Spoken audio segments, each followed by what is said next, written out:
Assalamualaikum warahmatullahi wabarakatuh. Alhamdulillahirabbil alamin wassalatu wassalamu ala asyrofil anbiya'i wal mursalin wa ala alihi wa ashabihi ajmain. Amma ba'd. Pertama-tama yang disyukuri kepada Allah Subhanahu wa taala yang mana telah memberikan rahmatnya untuk kita melakukan presentasi bagi yang berbahagia ini.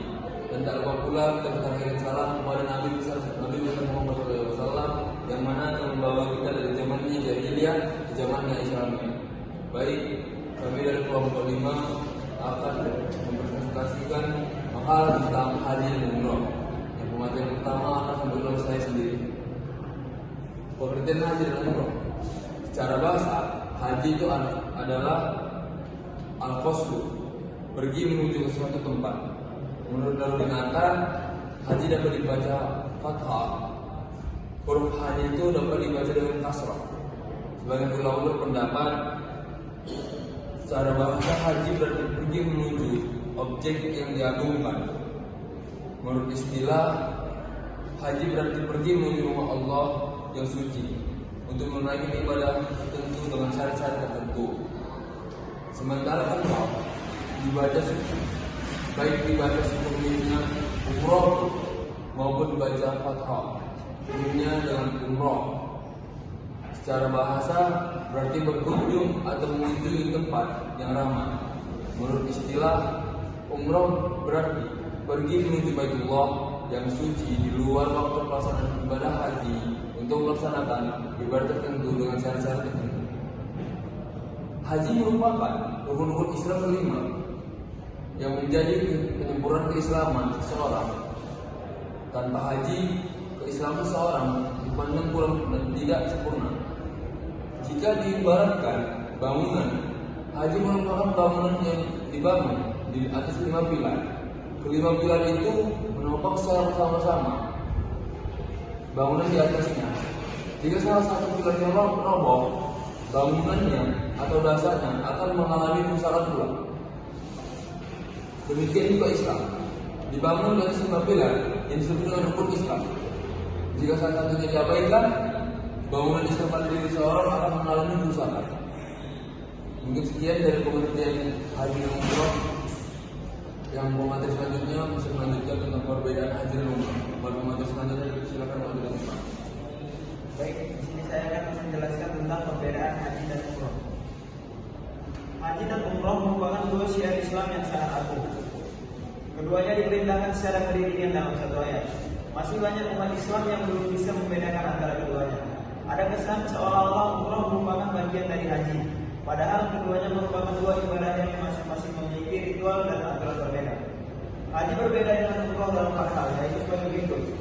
Yang pertama dari segi miqat zamani atau batas waktu, batas awal untuk pelaksanaan. Waktu pelaksanaan ibadah haji adalah bulan Syawal, Dzulqa'dah, dan 10 hari pertama bulan Dzulhijjah. Maksudnya niat atau ihram haji hanya boleh dilakukan pada bulan Syawal, Dzulqa'dah, dan bulan Dzulhijjah, seusai melaksanakan tawaf ibadah dan bercukur. Pendapat ini disepakati oleh seluruh ulama. Yang kedua dari segi miqat makani, tempat melakukan ihram.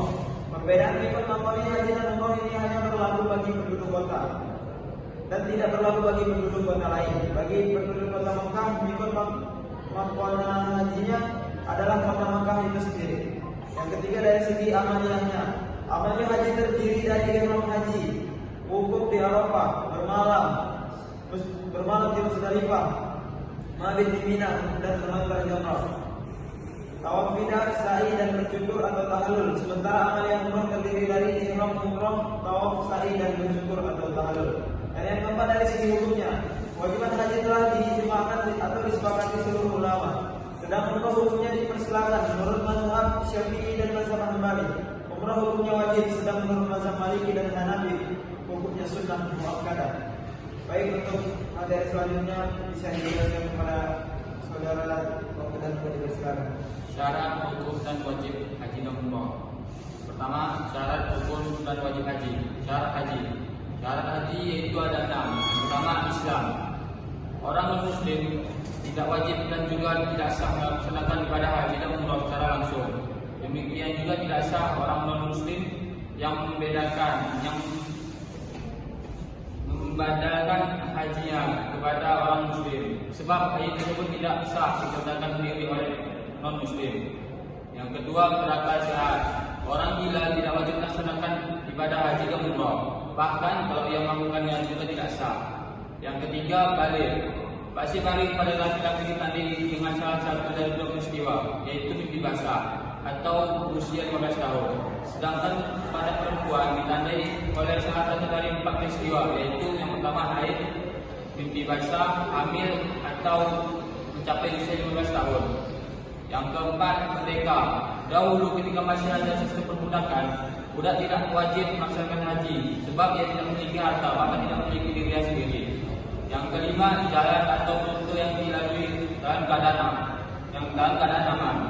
Terkadang perjalanan haji dan umrah dalam keadaan tidak aman, baik karena perampokan maupun karena ada musuh, atau karena rute yang dilalui dalam perjalanan haji sedang terjadi peperangan yang dapat mengancam keselamatan jiwa dan harta benda.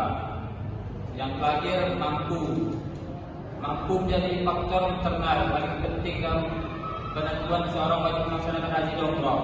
Kemampuan dalam masalah ini dikaitkan dengan 4, yaitu biaya perjalanan, bekal buat dirinya, bekal buat keluarga, dan kemampuan secara fisik.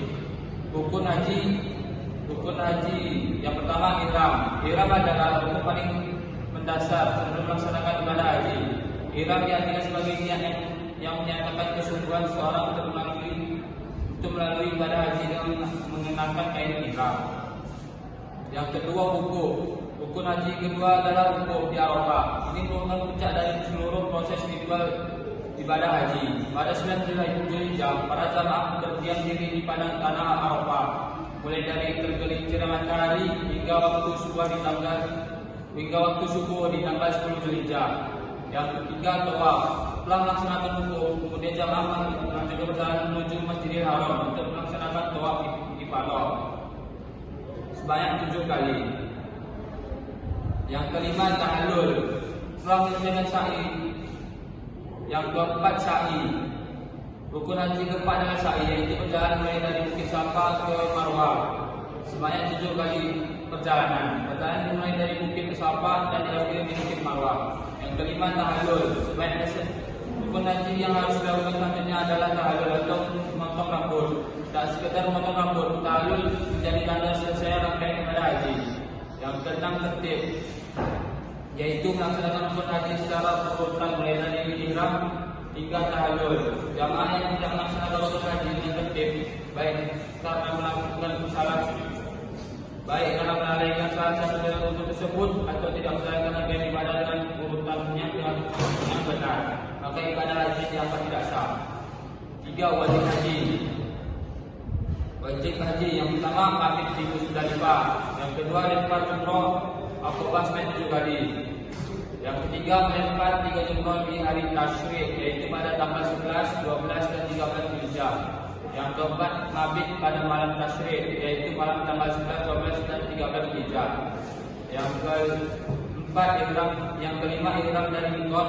Yang terakhir, tawaf wada, yaitu tawaf terakhir yang dilakukan sebelum meninggalkan Makkah setelah menyelesaikan ibadah haji. Syarat rukun dan wajib umrah.